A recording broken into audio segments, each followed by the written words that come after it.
Hello, my name is Roger Oser. I serve as the principal of William J. Ostagai High School in Boston, Massachusetts, one of five recovery high schools in the state of Massachusetts, and I served as the principal of Ostagai High since it opened in November 2006.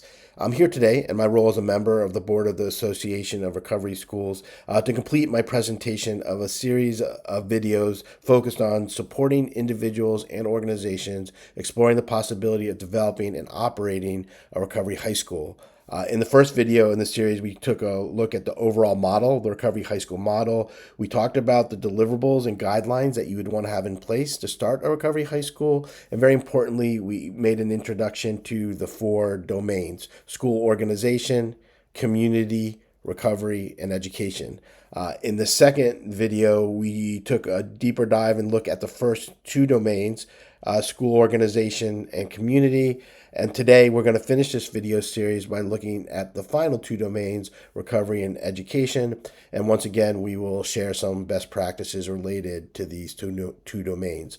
Before we get started, I would like to take a moment to acknowledge some specific members of the ARS board: Dr. Andy Finch, Sharon Dursey Martin, Rebecca Bonner, Morgan Thompson, whose work in large part has developed a lot of the products and tools that I'm using to develop this presentation for you: the accreditation frameworks, the Sears data tool, and the most recent product, the toolkit on how to start a recovery high school. And as I thank the individual members of the ARS, also a note of gratitude to the Peer Recovery Center of Excellence, whose organization that has been supporting this work with the funding of SAMHSA. In the bottom right-hand corner of this slide is a QR code that will give you access to the slide deck for all three presentations. So if you want to take a look at that, you can just access that QR code.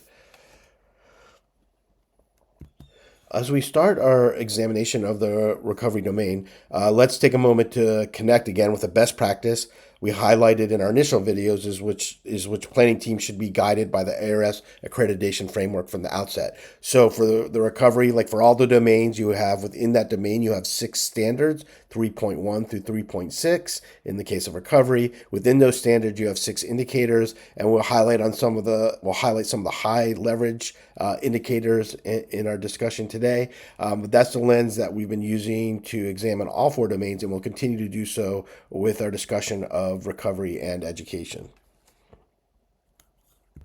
Recovery practices are the defining elements that set recovery high schools apart from other types of supportive environments that support youth with substance use and co-occurring conditions. These practices should be integrated and infused throughout every aspect of the student's enrollment, from admission through graduation and beyond. And I think it's also important to note at this time that recovery high schools emphasize an abstinence-focused approach to recovery. That approach honors and values the multiple pathways to recovery through which students find support, and understands that it can be a nonlinear process. There can be many bumps in the road. Everyone's recovery journey is very individualized. And so while continuous abstinence is not always the norm, it is the standard with which students are supported and striving towards.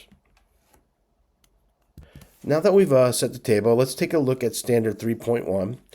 Recovery supports meet the needs of the students. And one of the key indicators and areas of focus for this standard, and if you're starting a school, is really establishing clear and regular lines of communication between school staff.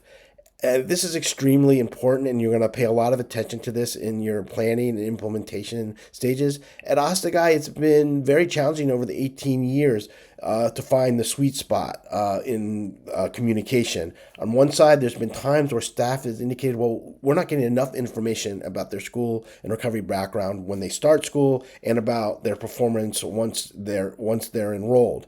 There's been other times where staff has said, we're getting too much information. We feel like we're getting so much information about their past that it's going to affect our ability to provide them unbiased services presently. Because if they're in recovery, hopefully they've started to make changes in how they approach their school and recovery.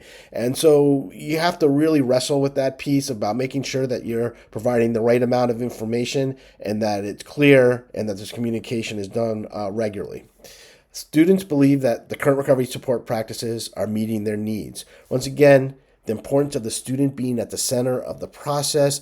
You can get feedback on this from individual discussions, from surveys, from questionnaires. But a lot of times we think as school administrators or staff members, or if we're on the board of Recovery High School, we know what the recovery support services are that we should be providing to our students. The most important voice in that should be the students themselves. And especially now with in the context of Ostagai with model changes, you want to make sure that you have multiple pathways to recovery. When Ostagai started, most of our students were coming from treatment environments, counseling. They'd had formal counseling. They'd already sort of made a commitment to being in recovery, and they were later in that framework of the stages of change in the maintenance stage. So that allowed us to implement one approach to that group of students. As the school has evolved, many of our students now come to us directly from school and community. They haven't had more formal interventions. And so we still have the same framework and structure that ensures that the school is safe and sober, but the pathways that we provide are varied. And that's been actually a very exciting and interesting challenge. We're still using the same model, but some of the tools and strategies and approaches we used have evolved. I strongly believe that recovery climate is the foundation of which a recovery high school should be built upon. As a matter of fact, when people ask me to give me a one-word sentence about Ostagai High, I say it's a school based on the foundation of recovery culture. Nothing can happen unless we have that foundation of recovery culture in place. And I think, it's the ethic and the dynamic that we are in this together. Students are at the center of the process, but we are all equally invested in the student success. There's no hierarchy. There's no us versus them. It's parents, students, staff working together to help a student move forward to achieve their goals. And there's a really strong connection with the previous domains of school, community, and organization, where we looked at strategies that we can use to create a positive, safe environment where students feel welcome and accepted and free to pursue their education and recovery goals. And this is all about the recovery climate that you establish in your school. And the key indicators for that is and emphasizing the concept of collaboration that incorporates the faculty, students, and the families. And very importantly, this has to start at the very beginning, first contact during the intake process. You have to make sure that your recovery policies and supports are clearly defined. These are the most important policies that you want your students and families to know. You're setting that foundation of recovery culture, so they need to know about the recovery plan a student's going to have to develop, about the return to use policies, about how the psychoeducational groups and the peer-driven groups are run. All these things need to be established at the outset of your relationship with a new student. And then, once again, I keep stressing and emphasizing this point of having students and other important stakeholders like staff at the center of the process. And for this to happen, there has to be opportunities to provide feedback as part of the school culture. Standard 3.3, recovery assessment. The school collects data for initial screening, progress monitoring, and outcome measures to assess and improve short and long-term results for students. I put these into three buckets, recovery assessment. That first bucket is when you're meeting a student during the intake process. You're collecting the screening data that they're bringing with them from prior settings, educational and recovery. So if we're getting kids from treatment and counseling, things like aftercare plans, any psych socials that have been completed, their academic, and the academics we'll talk about later, it's transcripts, but you want to be collecting all that information that they're bringing with them. The second bucket is information that you want to collect as part of the intake process, some of the more school-based assessments that you've decided to use as a school because you're trying to create a complete picture of that student so that you can help them develop a good recovery plan and an education plan. So at Ostagai, we used the Socrates, we used the child PTSD symptom scale. There's other scales and measures that people use. This is the time to make a shout out for ARS membership because as a member of ARS, you get access to a toolkit where a lot of the tools that processes that schools use to run their schools are shared, like student handbooks, return to use policies, orientation and intake processes. And you'll want to look at different ones to decide what's the best fit for your school. And then that third bucket is once they've started, you want to make sure you're performing, continuous progress monitoring, which will help you adjust the supports as needed. I want to pause for a moment before we move on to the next standard to actually highlight a tool that's been developed by ARS. I've referenced it previously, called the SEERS, that we strongly recommend that all schools adopt. And as a matter of fact, it's now part of the accreditation standards. And it focuses on collecting information around recovery capital. So let's take a look at this concept of recovery capital, which is basically a construct that we're trying to shift from just the standard abstinence-based versus harm reduction discussion about what we're providing for our young people. Are their goals? Yes, some of our young people want to be abstinence-based. In other cases, we're trying to work with students to reduce their use and get them to be abstinent-focused, but maybe they're not ready for complete abstinence. The recovery capital domain broadens out this discussion. It's what we believe that young people need to acquire, the skills, the strength-based assets they need to acquire to be successful in the recovery. You can think of it as the recovery capital is the scaffolding of the building, and the recovery itself is the building. So you can't really have a building without the scaffolding, and that's what the recovery capital serves. That's the purpose of developing this concept. And you can see there's been domains that have been identified: human, physical, social, cultural. And what this tool is designed is to measure the strength of the students or the areas of growth in these different areas. This slide provides you a timeline for the development of the SEERS. The Association of Recovery Schools was founded in 2002, and one of the things that the ARS found challenging right from the beginning was, how do we collect data for our students? The Recovery High School model is very unique. It's open entry, exit. Students have interrupted learning experiences. A lot of the traditional assessment tools that are used for students in other schools aren't really a match for the Recovery High School population. The first school level survey was created for administrators in 2015 and kind of learned from that experience and that process, leading to the development of the SEERS. Which was developed in 2021.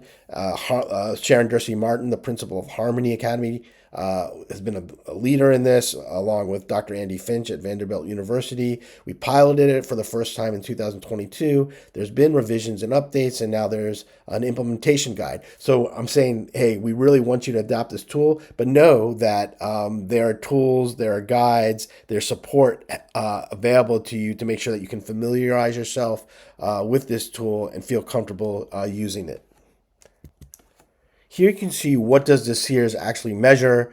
In addition to Dr. Andy Finch and Sharon Dorsey Martin, Dr. Emily Hennessy, Jordan Jurinsky, they've worked really hard to develop this tool. And you can see it's not just one scale or tool, it's a series that are used. And you can see for the recovery capital scales, the 5 items and scales that are used to collect this information. And remember, the whole focus of recovery capital is to describe the resources that are available to students to help them recover from substance use disorders in the 4 domains that we identified earlier.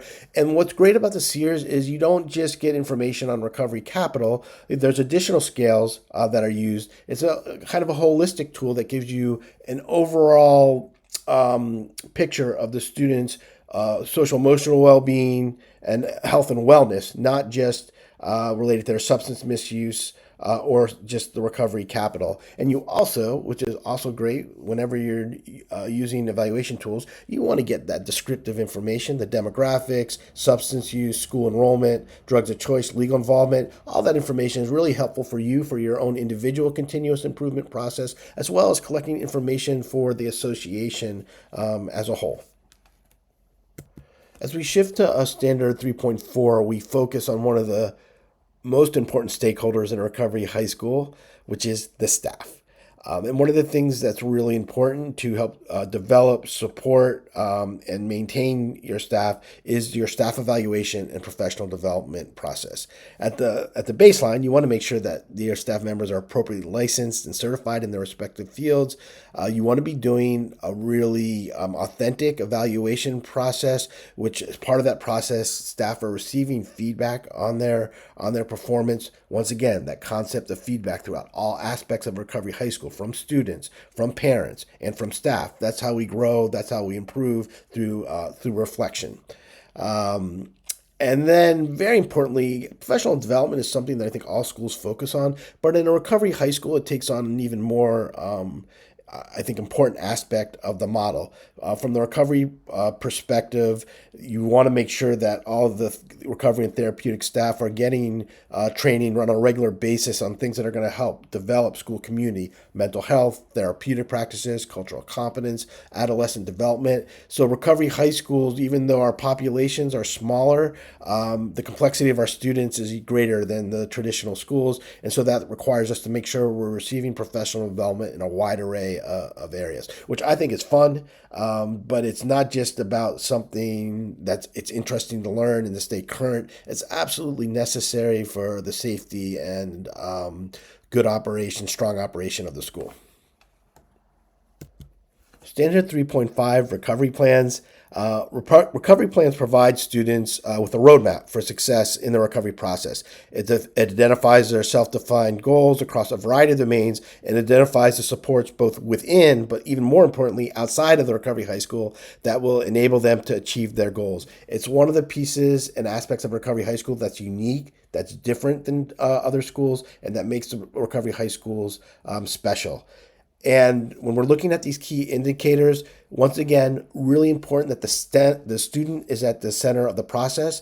There has to be processes for all the students to be able to develop and monitor their own plans of recovery that they put in place. So this plan shouldn't be developed by their parents, by the recovery counselor, by the school principal. It should be developed by the student themselves.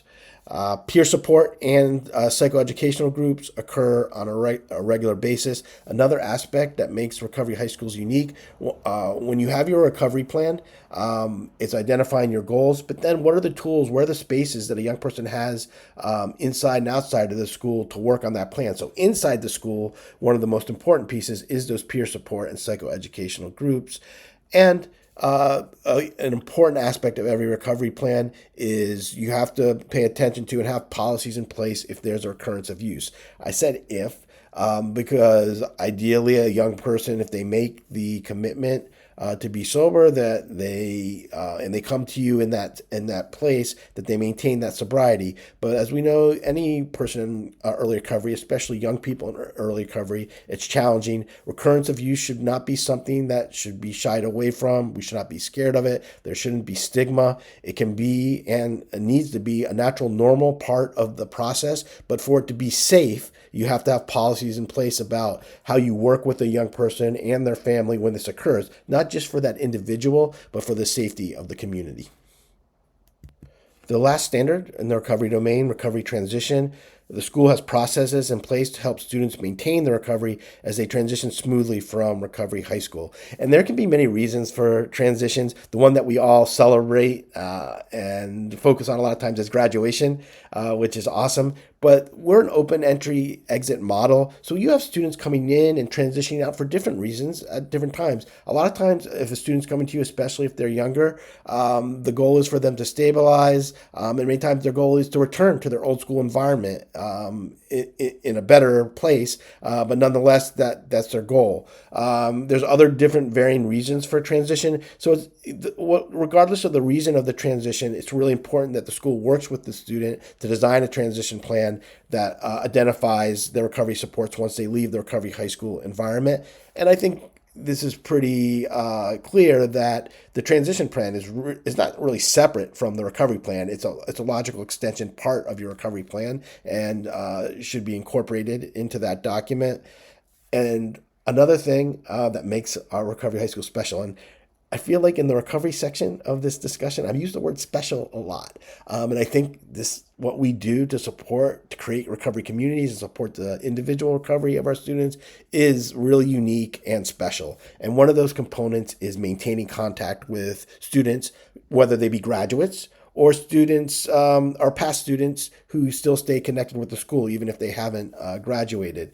Obviously, from a professional standpoint, it's very reaffirming. And there's a lot of gratitude when you see a young person who continues to do well after they leave the recovery high school environment. But remember, it's a little bit deeper for recovery high schools because that student population, keeping them connected with the school, can be a big part of the peer support framework that we're looking to establish in our schools. They can be part of the psychoeducational groups or the peer-driven recovery groups, and really providing an additional source of support for our students.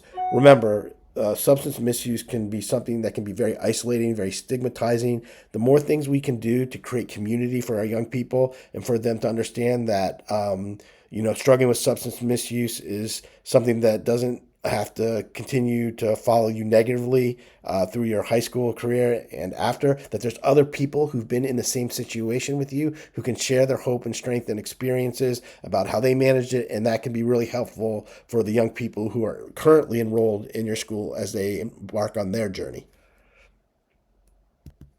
As we wrap up the recovery domain, let's take a look at some best practices.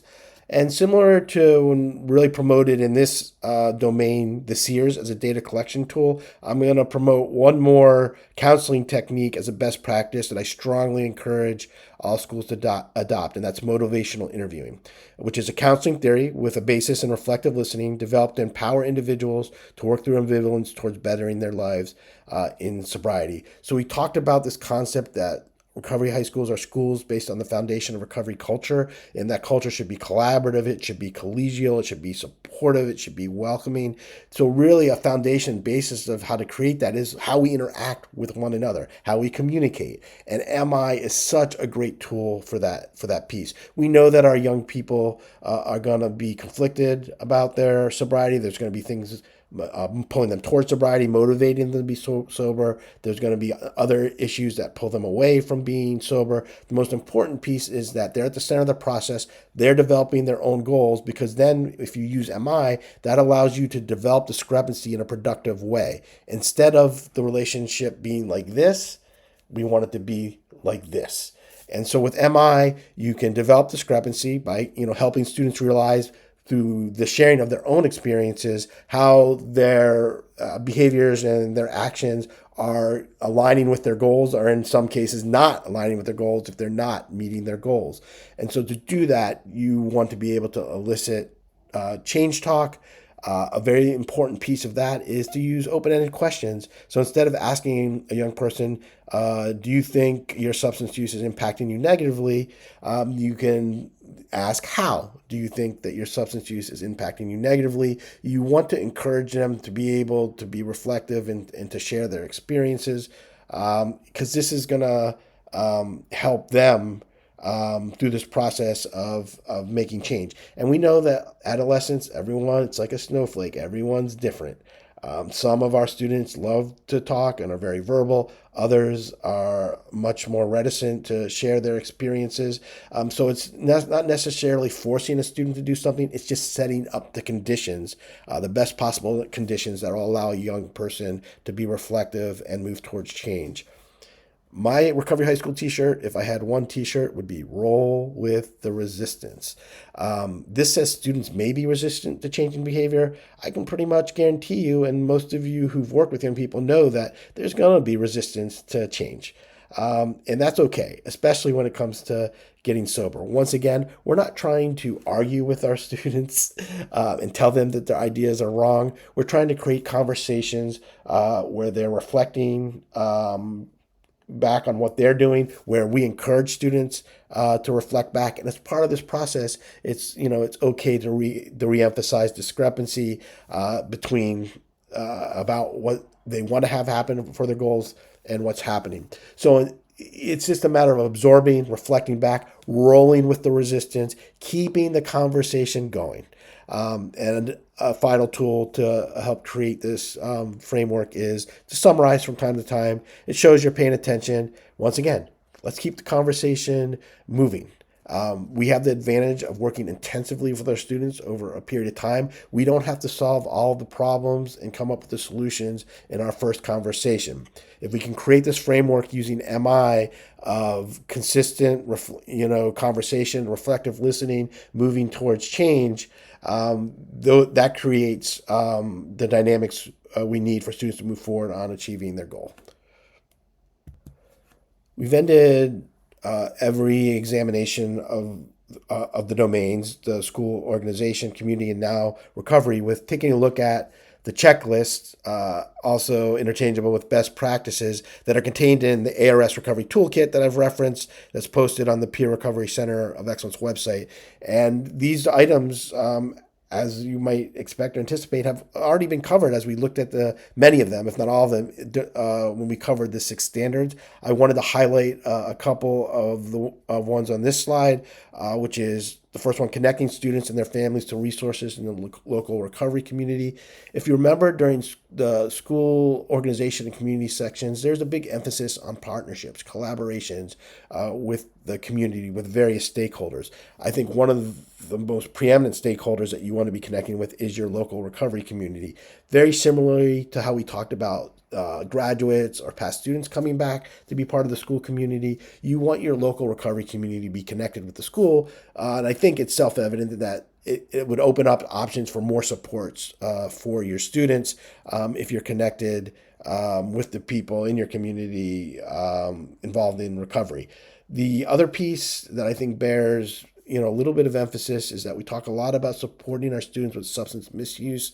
I think it goes without saying that for many of our students, it's intertwined with mental health, other mental health conditions, and their social emotional well-being. So when we're working with young people in recovery high schools, a large proportion do have co-occurring disorders, and so you want to be able to provide access to mental health services, hopefully on staff, but not on staff. You want to have direct connections in the community. Our final set of best practices in the recovery domain, many of which we've already discussed. We talked about the SEERS as a data tool. And then at the end, the last bulleted item here, once again, one of the things that makes Recovery High Schools special is inviting past students, to maintain contact with the school after graduating and withdrawing to receive support or provide mentorship. That's been emphasized multiple times now as a best practice. And it's also one of those things that helps develop community.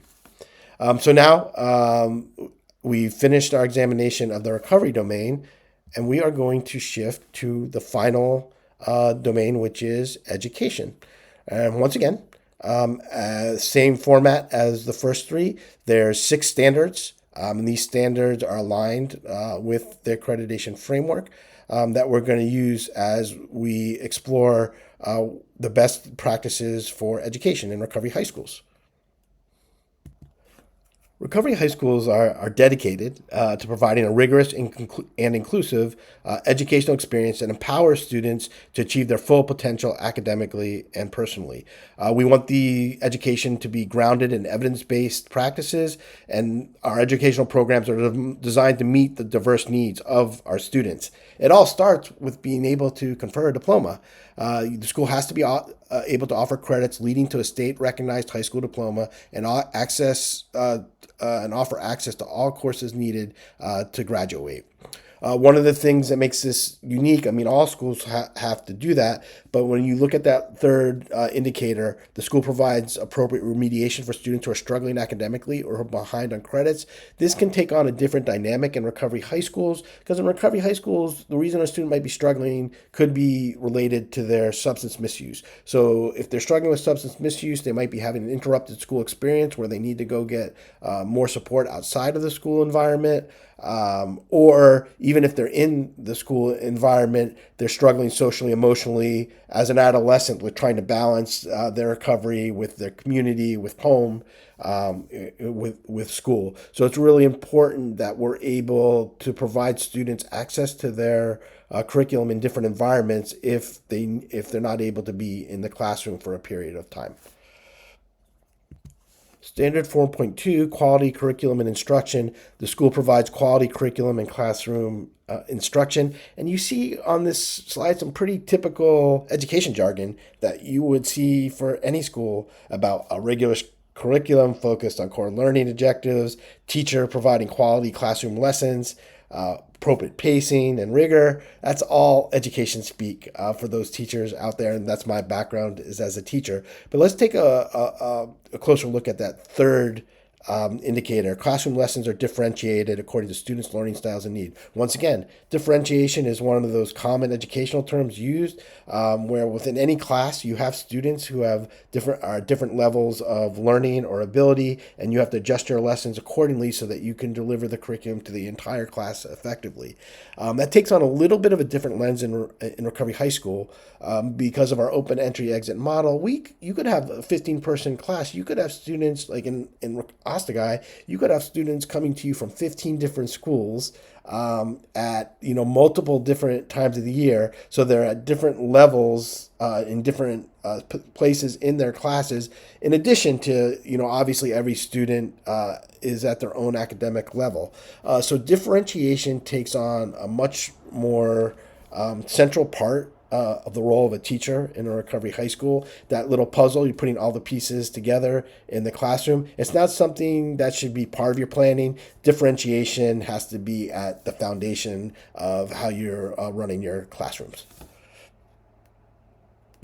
So data has been one of the central parts of our discussion in this video series. We've talked about getting data from the community, collecting recovery-related data, and obviously, for the education perspective, you're gonna want to be able to collect this educational data through using a variety of standardized assessments or classroom assessments that are being developed specifically for your school. And I think this is a very key point for Recovery High Schools. Once again, a lot of the assessments that districts use, like in Boston, for example, don't necessarily align with our school model. Our students aren't necessarily with us the entire school year, though some are. They come at different times. They come from different schools. They're at different places in their academic experience. So a lot of times the traditional school assessments aren't a match. So we work pretty diligently at Ostagai and with the other Recovery High Schools in Massachusetts to figure out what are some assessments that we can develop or how can we adopt or adjust the assessments that we're required to use so that we can collect this information that we need, this classroom data, to guide instruction for our students, as well as share with them so they can monitor their academic progress. 4.4, teaching staff evaluation and professional development. If you remember in the recovery domain, 3.4 was this same standard for your therapeutic and your recovery staff. The importance of making sure that your staff are appropriately trained for their positions and that we're providing regular performance evaluation and professional development opportunities to improve the quality, in this case, of instruction. One thing I would like to note, the third bulleted item, the teaching staff receives professional development either internally or externally in current evidence-based educational practices.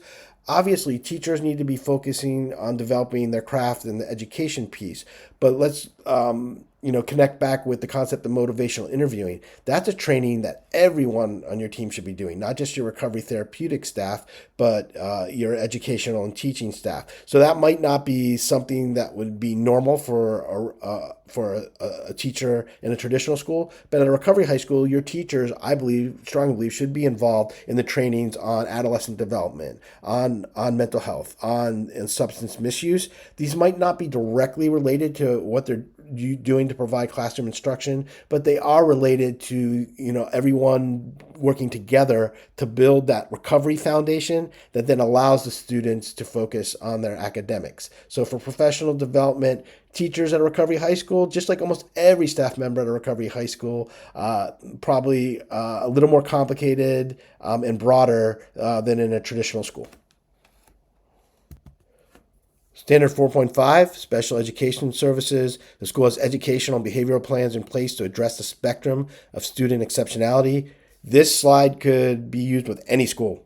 Once again, special education is something that all schools have to account for. I will say for recovery high schools, substance misuse isn't something that's specifically covered by federal special education law. You are not given or can't be given an IEP because you have a substance use disorder or struggle with substance use. But there is a social emotional domain in IEPs that you will see much higher proportion of students at recovery high schools have these social emotional type IEPs, and they're related to their substance misuse. And in general, I think you see a larger proportion. I know we see that here in Massachusetts, that a larger proportion of our students have IEPs, special education plans, in our schools and in the traditional schools. So when I'm hiring teachers and when I'm looking at professional development, I'm looking for teachers who have been trained in special education, and once they're on staff, that we do a lot of professional development related to supporting special education needs of our students. And you know what? I like to use the word that's in the last third bullet indicator, the exceptionality of our students. Our students at Recovery High School, they might look and come to us with different backgrounds in schools than students in traditional schools, but don't doubt for a moment that they aren't exceptional, and it's our responsibility to set the stage for them to be as successful as possible, and making sure that we can tend to their special education needs is an important part of this process. Standard 4.6, post-secondary transitions. We talked about transitions in the recovery section. And then obviously in education, when students transition from your school, whether it's for graduation or they're just transitioning back to an older new school environment, you want to make sure that you have criteria and plans in place to help your students make these transitions. So like a lot of things in this education domain, it's the same but different than traditional schools. All schools do recovery, do education assessments. All schools have special education staff. All schools do post-secondary transition, but we have to do it in a way that meets the needs of our students. So when you get past like the obvious things that you need to have in place, which is the first indicator, which you have to have a counselor who is trained to provide these services, and you have to provide opportunities to your students to explore these opportunities. You have to account for the exceptionality, the uniqueness of our student population. And remember, along with substance misuse, for a lot of adolescents comes fear. Fear of many things, and one of those things is change. Right, so a transition for a student from high school to their next environment, for any young person, obviously, I think we can all probably relate back to those feelings. But for recovery high school students, a lot of them feel it a little bit more deeply and intensely because of their substance misuse issues. And so that doesn't mean we lower the bar for our students and we don't have high expectations. But once again, the importance of letting the student drive the process. If the student's indicating that I might not be ready to go to a 4-year school right away, and thankfully now there are so many great options for students in recovery because of the strength of the collegiate recovery community. But even with that, some students, a lot of times in the recovery school, my experiences is they move a little bit slower on their transitions to the next step because of that fear. And so it's our goal to support them, to acknowledge that, to reflect back, to roll with that resistance for them using those MI techniques. And let them get to where they want to go at their own pace, driven by themselves. And then once again, I can't emphasize this enough. This is a great place, this standard, to tap back into your past students, maintain contact with the school, coming back, and sharing their experiences about making transitions out of the recovery high school to their next step. As we complete the education domain, let's take a look at some best practices. So our first slide of best practices, once again, we have covered most of these in our discussion of the education domain through the lens of the 6 standards. I did just want to look at the third one, provide accelerated coursework and opportunities to advance students. So we talked a little bit about remediation or providing student support for students who might be falling behind or have interrupted school experiences. But the flip side of that is we have a large proportion of students who are do exceptionally well in school, and you need to make sure that you can meet their needs too. And this is where I'll pause and take a moment. I don't think we've talked about online learning yet. Online learning can and is a part of the Recovery High School experience for many students, for many schools. At Ostagai, we do have an online component. There are accredited Recovery High Schools that are entirely online. So you can do online learning, you can do it well, and you can do it within the context of Recovery High School model. But it takes thought, and it takes care, it takes attention, just like anything else. So it can't be done because, oh, we budget wise, we aren't able to hire a teacher, so we're just going to put students online in front of the computer. We can't, we don't have the capacity to provide instruction for advanced placement through a teacher, so we'll do it online. So that's just making a decision based on fiscal constraints or something, taking like the easy way out so that you don't have to kind of struggle with what we always have to struggle with in our model. How do we make the best possible, how do we develop the best possible recovery components, the best possible educational components? So it's not that online can't be a part of that, and as a matter of fact, I think it should, and it needs to be part of it for many schools. It has to be done with thought, care, and consideration. Our second set of educational best practices, highlighting once again about the importance of collecting data. We did this in the recovery domain, but also in the education domain, standardizing classroom assessments that are sufficiently frequent, varied, and timely in order to inform instructional decisions effectively. I highlight this one because I think that it's a unique challenge to the recovery high school model, with an emphasis on teachers having the ability and the desire to develop their own classroom assessments to monitor their students' academic progress. Our last set of best practices on this slide, ending with, once again, inviting your students to maintain contact with the school after graduating, regardless of what domain we've been talking about: school organization, school community, recovery, or education. Remember, the foundation that makes the school work, makes it successful, makes it vibrant, is that recovery foundation, that staff, and that especially that peer driven dynamic. And one of the best ways to maintain that, whether it's education or recovery, is involve your students, current and past. As we come to an end of this video and the series of 3 videos, let's reconnect once again and one final time with best practices that were shared in the first video. Take these, put these in your pocket. If you're going to take away one thing from this presentation on what you want to focus on, these are the list of best practices that I would recommend. Use the accreditation framework to guide your planning. Make sure that in your school you're focusing on developing restorative practices. This is such an important piece of creating that foundation that can make your school successful. The schools are peer-driven, student-driven. It's a defining characteristic. Everything you should be doing, you should be looking at the lens of the student being at the center of the process. Trauma-informed care. Many of our students have been impacted by trauma, and it's critical that our models are set up to address and support these students. So things like restorative practices, motivational interviewing, these techniques help you create a trauma-informed environment.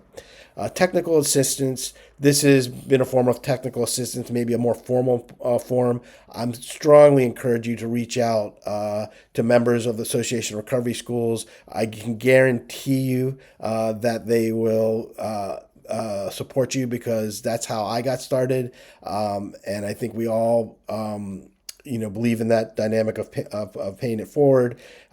So reach out both informally and formally. And then once again, data collection and evaluation, not just both for both school and recovery progress. So let's end the presentation today with one last look at the resource page.